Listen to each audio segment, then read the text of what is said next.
ಉಪ್ಪಿಟ್ಟು ರವೆ ಇದೆ ಅಂದರೆ ಯಾವಾಗಲೂ ಉಪ್ಪಿಟ್ಟೆ ಮಾಡಿದ್ರೆ ಯಾರಿಗೆ ಇಷ್ಟ ಆಗುತ್ತೆ. ಈ ರೀತಿ ರವೆ ರೊಟ್ಟಿನ ಒಂದ್ಸರಿ ಟ್ರೈ ಮಾಡಿ.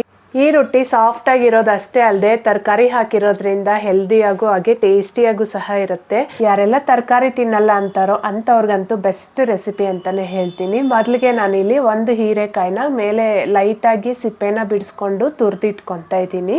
ಹಾಗೆಯೇ 1/4 ಕಪ್ಪಷ್ಟು ಹುರಿದಿರೋ ಕಡಲೆ ಬೀಜನ ತರ್ತರಿಯಾಗಿ ಪುಡಿ ಮಾಡಿ ಇಟ್ಕೋಬೇಕು. ಈಗ ತುರಿದಿಟ್ಟಿರೋಂಥ ಹೀರೆಕಾಯಿ, ಈರುಳ್ಳಿ, ಕೊತ್ತಂಬರಿ ಸೊಪ್ಪು, ಪುಡಿ ಮಾಡಿರೋಂಥ ಕಡಲೆ ಬೀಜ, ರುಚಿಗೆ ಬೇಕಾಗಿರೋಷ್ಟು ಉಪ್ಪು, ಸ್ವಲ್ಪ ಜೀರಿಗೆ, ಹಾಗೆಯೇ 1.5 ಕಪ್ಪಷ್ಟು ಉಪ್ಪಿಟ್ಟು ರವೆ ಹಾಕ್ಕೊತಾ ಇದ್ದೀನಿ. ಇಲ್ಲಿ ಚಿರೋಟಿ ರವೆ ಸಹ ಹಾಕ್ಕೋಬೋದು.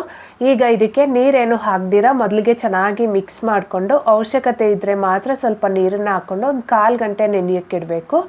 ಮತ್ತೆ ಒಂದ್ಸರಿ ಚೆನ್ನಾಗಿ ಮಿಕ್ಸ್ ಮಾಡಿಕೊಂಡು ಈ ಹದದಲ್ಲಿ ಹಿಟ್ಟನ್ನು ರೆಡಿ ಮಾಡಿ ಇಟ್ಕೋಬೇಕು.